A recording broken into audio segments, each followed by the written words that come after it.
Welcome to the road to growth, success of an entrepreneur. We've raised the bar. Learn firsthand from successful business owners and create your own path to success. I'm going to show you how great I am. It's time to hit the road to growth with team lead of the Enriquez Group, Realtor Vinny.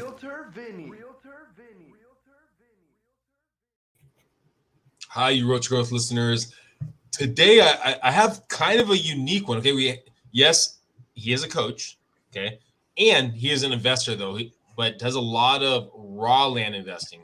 I've had some recently ones of fix and flips. So this right here of the raw land investing is something definitely new. I don't think I've had a person like that on the podcast yet.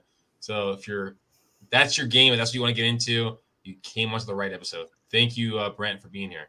Thanks, Vinny. Appreciate you having me.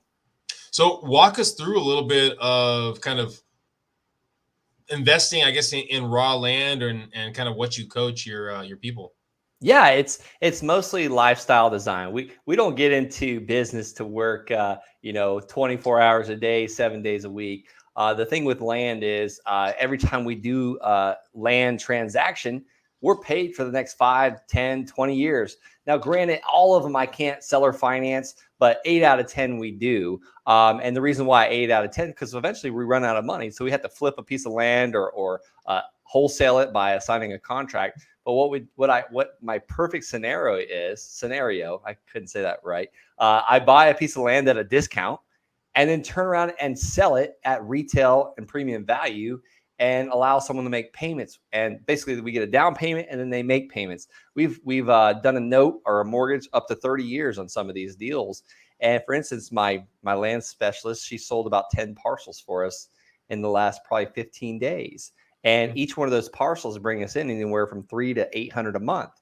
But let's just say out of those 10 parcels, we only got $300 a month. That's an extra $3,000 a month coming in that we just created in 15 days worth of time. So if we do that every 15 days, like what does that look like in 5 years? It's a pretty good number coming in each month. No, it sounds like, I mean, with the fix and flip, I mean, you have to probably have some kind of background in construction or at least know a contractor. I mean, if you're buying the property, at least in San Diego, I mean, for a single family and the minimum, you're probably talking about on the 400, 450, maybe a condo, you can get a lot less. I would think though, raw land, especially even more rural raw land, right? The barrier of entry is a lot lower if you have the money in your pocket. So it makes it a little bit easier to get into that platform. Absolutely. I mean, my first raw land deal, I had no clue what I was doing. I mailed a postcard to the tax delinquent list and pulled out a couple deals. And the first deal was $285. And the seller told me what he wanted for it. I didn't even have to negotiate. I didn't even have to ask him. He said, "Hey, give me $285. It's yours." I was like, what's the catch? So I ended up purchasing that piece of land and selling it to a realtor. Sorry, it's the end of the day for me. I get up too early. After about 6 o'clock my time, my brain starts to shut down. So bear with me. No, you're fine. But I sold it the next day to a realtor for $5,000, and I paid $285 for it. So yeah, the barrier of entry was super low for me for that particular deal. I would think the biggest hurdle would be the documentation for carrying the note. Yeah, that's true. That actually took a little growing pains. I had actually 5 or 6 people paying me payments, and I couldn't track it anymore. My spreadsheet was getting out of control. So I actually started using a note servicing company, and they do an amazing job. They tell me when someone's late, and when they are, we charge a late fee. So it's all taken care of for us. But yeah, luckily I was like, look, I'm going to invest in this note servicing platform, and our buyers love it too because they can log in and see how much longer they have to pay, or what their interest rate is, or how much interest they pay for their taxes. Now, walk us through, where did you grow up? Did you have this kind of, entrepreneur mindset growing up? Who was Brent? Who is Brent? I love it. I grew up in a small town called Okeechobee, Florida. Our biggest producer of income was cattle. And I've always been an entrepreneur. After 1992 Hurricane Andrew came through and smashed Miami and most of Florida, I remember my grandmother gave me this wind-up clock, or she didn't give it to me. She gave it to my mom and dad. So we could hear the news while this hurricane like is hitting us, took out our power. Well, after we all recovered the next day, I'm like, we don't need this radio anymore. So I went door to door and sold that thing. And then started a lawn service, and like middle school. And I've always been an entrepreneur. I love, turning something into something else. Like, for instance, like you talked about flipping houses. I actually like flipping houses, but it didn't meet my lifestyle design. I do have a team that helps me do it. We actually have 2 flips going on. One of the painful moments of our flip right now, I just literally hung up with a phone call with my office manager. We have 3 months in a row gotten about a $1,500 water bill. We can't figure out what's going on with this house. Everything has been replaced, but there's like a leak somewhere. And that's a massive leak to get a $1,500 water bill. So we've almost paid almost $6,000 total in water bills. And I honestly, I'm like, whoa, we don't ever have to deal with this with land. I don't get phone calls like that. So it's just flipping houses are cool. I love to take an ugly house and turn it into something nice, but the land is just simple. Okay, going back, I guess you were selling things door to door in high school. I'm guessing, or before high school, and then in high school, do you go to college, go to corporate world, or what happened there? Yeah, man, what happened? So I started that lawn business probably when I was in 6th grade. By the time I was ready to graduate, we were almost, I needed to hire somebody. So my dad's like, look, I'm going to just quit my job and help. And he actually invested in the lawn service, and we built it to about 100 accounts, literally the year I graduated high school. And I was working on getting my real estate license. So I graduated in 2004, and I was like, I'm just going to get my real estate license. I finally got it in 2007 because it's just I'm telling you, anything that could have gotten in the way of that got in the way of it. But I wanted to be an investor, and I thought that I needed a real estate license for that. And ultimately, it actually helped me. So 2007, I bought my first rental. I had just got my real estate license. I got paid to buy a rental. And then 2008 had happened, it was early 2008. I completely left the lawn service to my dad. I was like, I'm out of here. We moved to the coast, rented that rental out, and I hit the ground running as a realtor. And ultimately, it turned into me driving people around in late 2008 now to find rental properties. And I was lucky if I made $300 in a week, and I'm pretty sure I spent more than that in gas. So I was struggling. I was like, it was bad. I was paying credit cards with credit cards. Me and my wife moved in with her parents, and I'm embarrassed. I can't pay my bills. I used to own a business. I have a rental property. I'm a realtor. And it got in my head. I was like, I see people getting out of the business. So I'm like, you know what? I got to go back to school. So I joined the military and deployed a couple times. And I was pretty much out of the United States from 2010 to 2013. And when I got back to 2013, I still had that entrepreneurship itch, the real estate bug. So I bought my as soon as I got back, I bought another property and started it back all over again. And before I knew it, by 2014, I had a total of 4 rental properties, and one was a triplex. So, and I was kind of back at it again. All right, let me try to catch up on the timelines. Yeah. So 2004 is when you graduated high school? Yeah. Okay. So 2004, you graduated high school. You already have a lawn business. Your father quits his business or retires from his business, right? Yep. Was he later in life, or how was he just young retiree? No, I mean, he didn't really retire. He was in the tower business and, building a business for somebody else, and it became pretty successful. And he was just ready to do something on his own. So my dad's like, you know what, let's roll with this type thing. And he saw what the lawn business was turning into, and he came out and invested in it, and we took it off. So he took a risk, right? Yes. A little bit of risk in his son. He invests some money into it. The business is growing. Yeah. Right. How long after the business was growing did you start getting real estate? 3 years later, you got your license? Yeah, 3 years later, I got the license. So we were together literally from about 2004 to 2007, longer than I wanted it to be, because my plan was like, I want to be a real estate investor. and it was just hard to pull away from the business that was paying me, paying my bills. So did he take over did your dad take over the company that you built? Yeah, absolutely. Okay. Absolutely. Now, so he took over the company. Is that company still around, or did that Still going today? Still Okay. going today, but he's getting old. He's actually done about 30 something land deals now. I finally, because I was like trying to get him into houses, and I was like, Dad, do this business. And I would always come to him with an opportunity. And finally, the land opportunity really kind of turned him on. He's done over 31 land deals, and he's so old school. It's hilarious. He sent out maybe 1,200 letters to do 31 land deals, and he wholesales them. He buys them and quick flips them, or he'll assign the contract. But I'm pretty proud of him. My 59-year-old dad's out there just doing land deals. So he built this company. He's growing that business out. You get into real estate.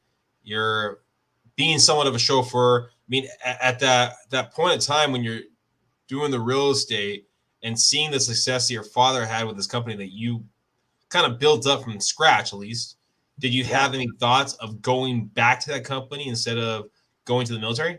I'll tell you what. I was struggling. I would actually I was thinking to myself, what the heck did I do? I was making great money. I mean, we didn't have any debt, and basically I'm like, here I am driving renters around, making $300, maybe $300 a week, and it's probably less than that, honestly. And I'm like, I had left a business where I'm making several thousands of dollars a week. Heck yeah, I thought about going back to that business, but I was almost like, I can't. I'm gonna keep moving forward.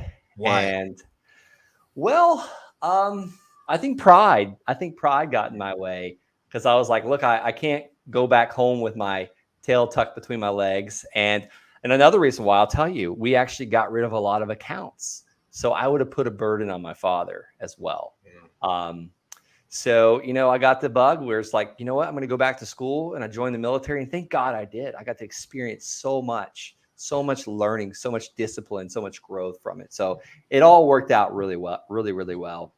What branch did you sign up with? So I was in the Army. I actually tried to join the Air Force, but they wouldn't take me because I got in some trouble when I was 18 years old. So luckily, the Air Force recruiter was kind enough to say, hey, man, go next door to the Army. They'll take anybody. So I'm coachable. I did. Now, joining the military, I mean, you're having someone to tell you what to do. Mm-hmm. I mean, with your mindset, especially usually entrepreneur is, this is the way I'm going to do it. I have an idea. I'm going to go forward for the most part, right? Then people get coachable over time. Yeah.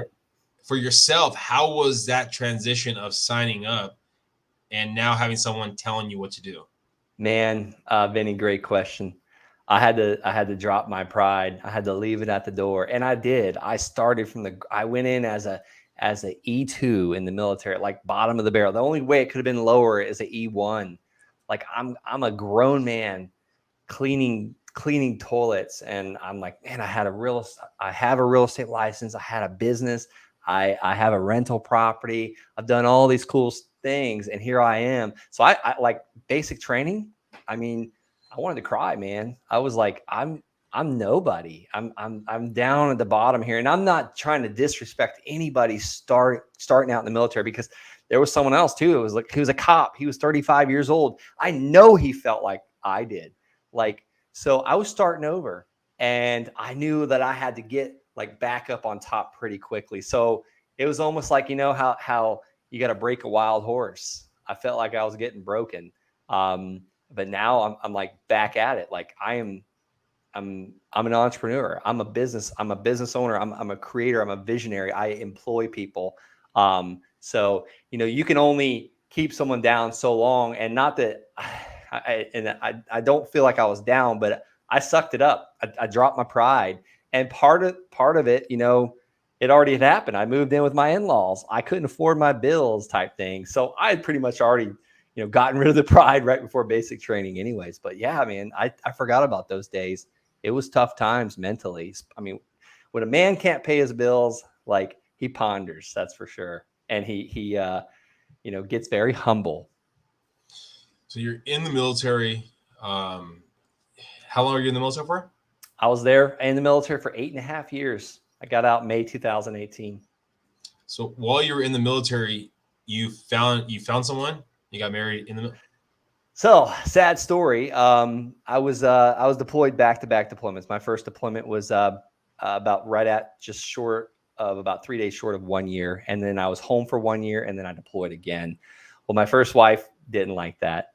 She took off on my second deployment, moved in with another man, and so I'm overseas now, deployed, and I was like, man, this is crazy. Like, I got to do something different. So I actually started. I'd already been working on a packet to become an officer because I made it to E5. I was a sergeant. I moved through the ranks really quickly, and I knew that wasn't as high as you can go. The officer side was higher, so I kept putting in officer packets, going to school like crazy, taking classes like all night, and I was just driven. So I started putting in the packets, and I got selected for active duty green to gold. They choose about 150 active duty soldiers a year. So they told me about 4 months into my second deployment, this is about April or March 2013, and they pulled me out of Afghanistan and sent me to college.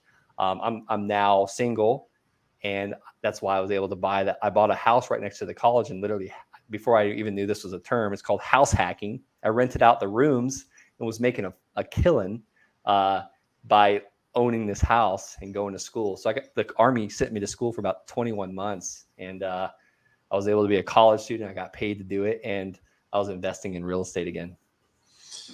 Now, your first wife. Yep. Okay.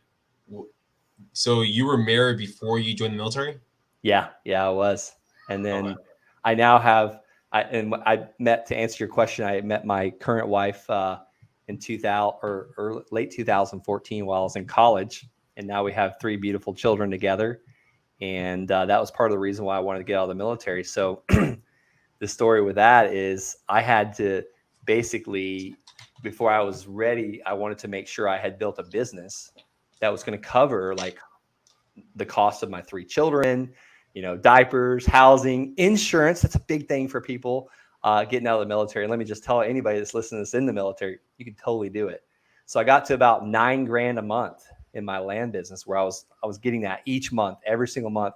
And I felt comfortable. I'm like, look, I can do this. I can get out because it's nervous. It's scary getting out because you're told what to do. You're always taken care of, your health, your housing. So I really had to figure out a way, and land provided that for me to be able to get out May 2018 and literally design my lifestyle. I'm home every morning for breakfast, home every night for dinner, except for when I do a late podcast, and I never do podcasts as late. So this is like once, maybe a month that I'm away. So, we design and we're taking tomorrow off to go to the lake house.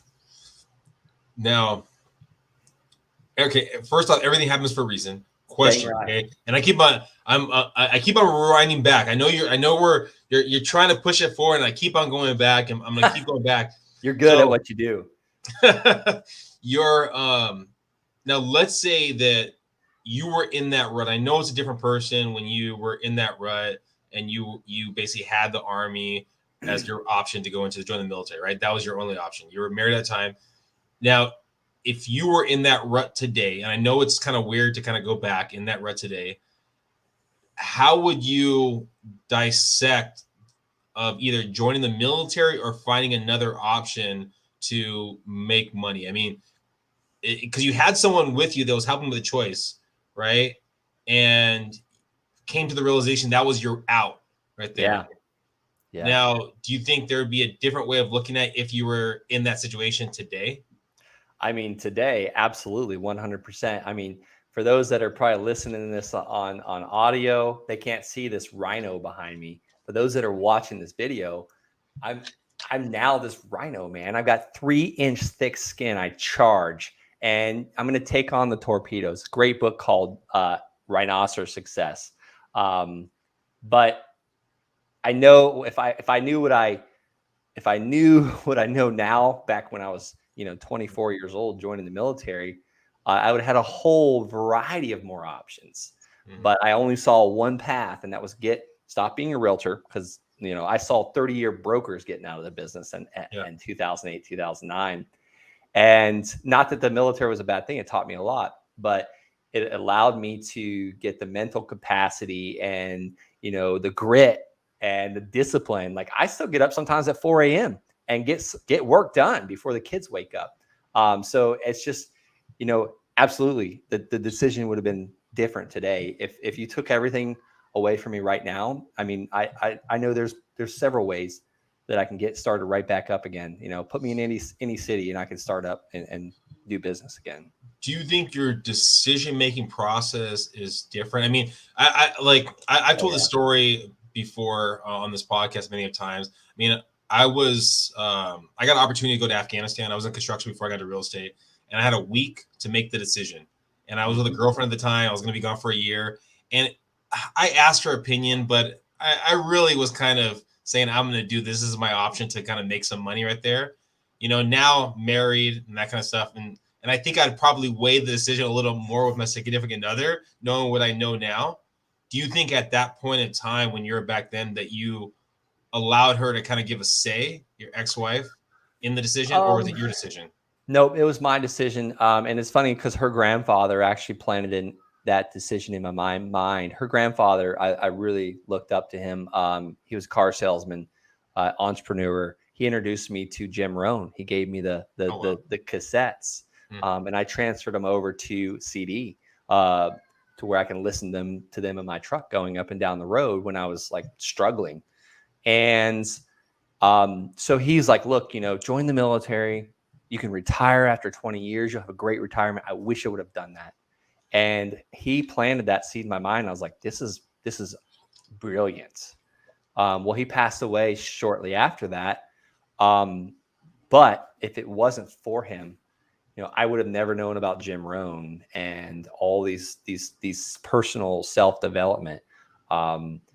So it wasn't her decision. It was by far my decision. And I think it was the best decision I could have ever made. Now, when you make a decision now, is it how does that work with your partner? Oh yeah. My wife, Emily, now it's just, she supports me. And, I think Abraham Lincoln said this: behind every great man, there's a great woman standing behind him.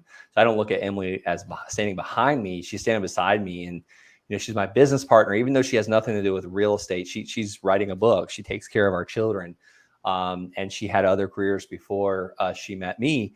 But she's just like my sounding board and always has great advice. So yeah, heck yeah, I do. And, I had offers kind of like you to go back to Afghanistan, spend a year over there. We'll pay you $300,000.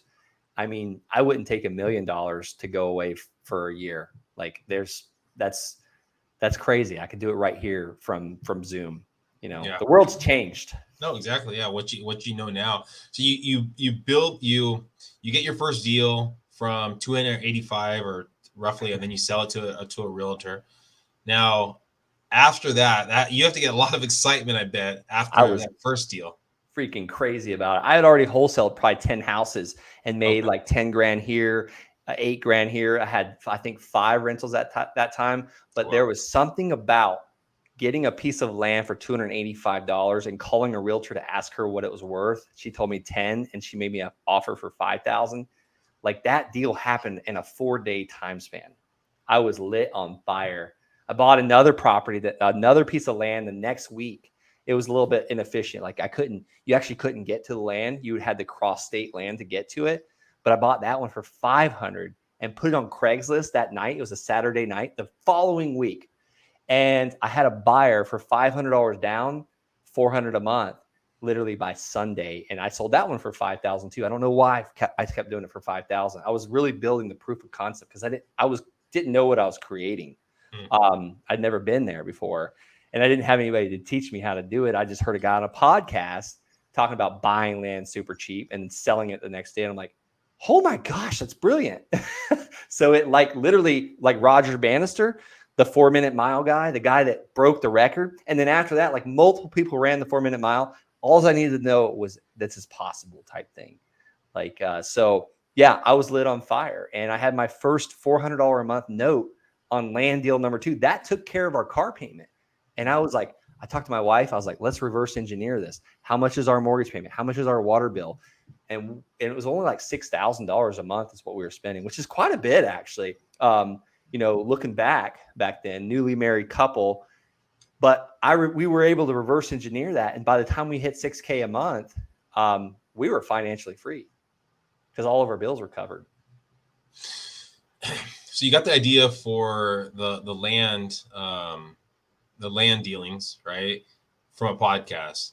From the wholesaling, was that from word of mouth, podcast, a book? Yeah. So how I was introduced with wholesaling, I actually, before I got my real estate license, what made me want to be a investor was I used to spend, like, I would get a credit card and I would max that thing out when I turned 18. I would go to real estate seminars like Orlando, Miami, Robert Allen Institute. Like, they got all my money when I was a kid. Well, I should say a kid, 18-year-old kid. But I saw these guys who were always talking about, like, the easiest way to get in real estate is wholesale. Well, 2013, I mentioned that the Army was paying me to go to school. I had a couple rental properties. Here's the thing about rental properties. You got to fix them up if you want to have nice tenants, good tenants. So I maxed out a couple credit cards, Home Depot card, American Express card. And now it's time to pay for these classes because I chose to go to a private school so I can be close to my parents.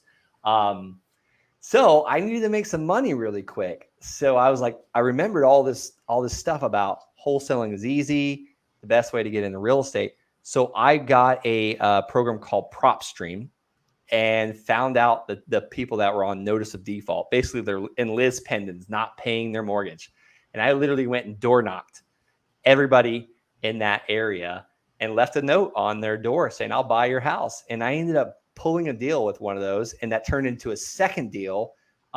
Made a quick almost $9,000 in a couple weeks doing that. And I kind of just put it on the back burner after that. And basically this 2013, about time 2015 comes, we have our first baby. And I'm like, I need to get out of the military.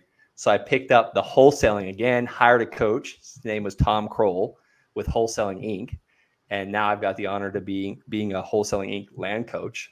So totally a dream come true right there. But he walked me through his course, did all that. And I'm wholesaling a couple houses, but something wasn't working well for me. It wasn't fitting me. And I can pinpoint it. I wasn't able to spend the time that was needed with the sellers. I had very minimal time. Like, I was on base at 6 a.m., leaving at 6 or 7 p.m. So I had a short lunch break, and I would like zoom off base, try and get the contract in 10 minutes and leave. And if I didn't, there was no follow-up, and I was never getting that contract. But then I heard this guy talking about land because I was searching for more answers. I was like, there's got to be an easier way to do this. And I heard that podcast, and I was like, I'm sitting on a list. It's called the tax delinquent list that I got from the county treasurer of people not paying their taxes. And I'm cutting out the land. I'm only mailing the houses. So I literally, like, the next day, mailed 687 postcards to all the land that was behind on their taxes. And that's where I pulled those 2 deals. And they were the easiest deals I've ever done in my life. And I was like, there's a way I can systematize this. And then I got a team, and we started doing them over and over and over. And now to this day, I got like 8 people working with me, my team. And I don't buy land anymore. I don't sell it anymore. Now I coach it. I'm like the orchestrator, and I get on the team calls and listen to the KPIs, but now I get to teach people how to do it. And it's really fun. It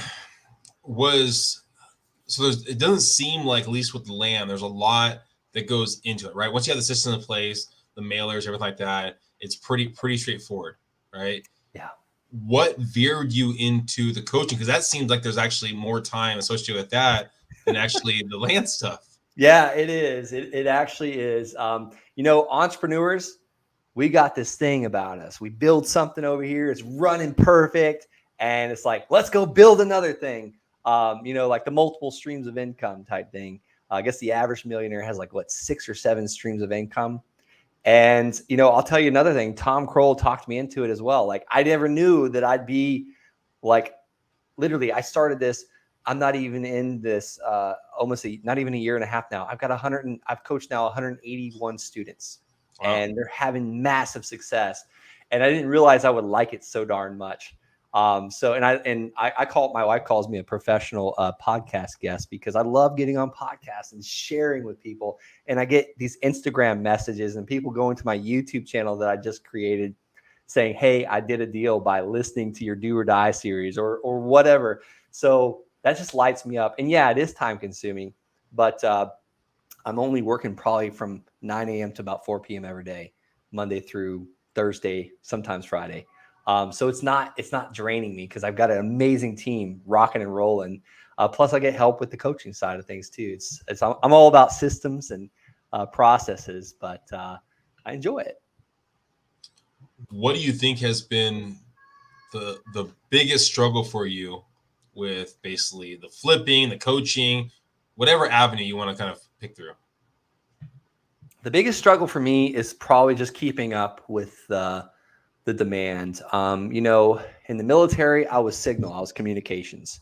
I had about 48 or 47 trucks. I had to make sure the computer systems worked and the radios, the antennas, all the stuff. And I had a lot of demand, and there was a lot of how do I say it? Like the people relied on me to make sure they can communicate. And I liked it. It was almost like a superhero mentality, but then it got to be a drain. After about 6 months in Afghanistan, it becomes where it's like, if one more person bangs on my dang door while I'm trying to sleep, at 3 a.m. or whatever, get a little shut eye, or we're in the tent at this time, I'm going to go crazy. So I would say that, you gotta control that with coaching or anything in life. And I would say that's the thing. Sometimes my team wants my time. Sometimes a student wants my time, and my children want my time. So it's just making sure you balance. You're always going to be off balance, but you got to shut your darn phone off, leave it in the garage type thing. So it was a challenge, but I figured out a way around it. It's I realized look, I'm not a surgeon. No one's going to die if I don't answer my phone at 6 p.m. and I'm having dinner type thing. So that was a mental hurdle I had to get over, because I never had so much demand on me, or it's been a long time since I've had so much demand on people wanting my time, I guess. So that was my challenge. Is when you put the restraints in place, they probably even want it more. Oh, I'm sure. It's kind of like, if someone's not always available, you're going to really be respectful with that time when you do get that person. It's like that attorney, they're charging you $375 an hour. You're going to be chop, buddy. So and I'm going to finish it with this question. What's the one piece of advice that you wish you would have received when you first got into the investing game? You know what? Here it is. Pick a path and stick to it, even if it doesn't work at first. Oh, I got 2 pieces of advice. So do that, and then it's going to be successful.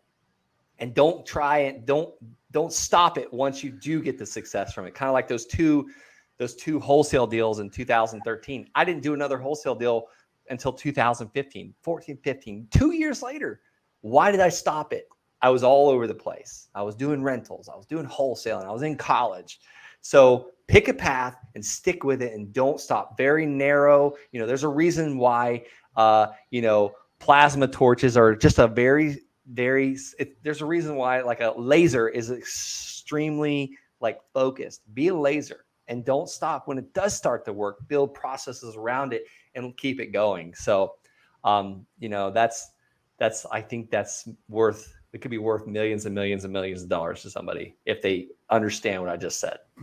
What's the best way if people listening right now want to get more nuggets? They're getting excited about this. You know what? I have $500. I have $1,000 I could do. What's the best way of them following you, learning more? And if you don't have $500, kind of like that first house I bought in 2007, I borrowed that money. I borrowed the earnest money deposit, $1,000 from my great grandmother. So if you don't borrow it, there's people out there that want you to succeed. Now I paid her back. I probably should have gave her interest. Actually, I didn't do that. Looking back, I should have. But how do you find out more about me? I just launched a YouTube channel about 4 months ago. I give so much about buying land, selling land, how to do it, how to get started. And like, I can give you a ton of value there. And go subscribe to that thing. Help me build this channel, because I think I'm the only guy out there talking about land on YouTube. So that's probably the fastest way to find out more about me. Well, thank you, Brent, for being here. Thank you for everyone listening. Hopefully, you got some great nuggets. It doesn't matter where you currently are. You could be that Brent that right before he went to the military. You could be that person that doesn't have anything, that feels like they're probably in a shallow hole and they need a way out, right? Yet, look what you can accomplish in 5, 10, I mean, a couple days, a couple weeks, So really take that choice, make that effort, go find Brent's YouTube channel. And like he says, be that laser, be precise and focus. Thank you, Brent, for being here.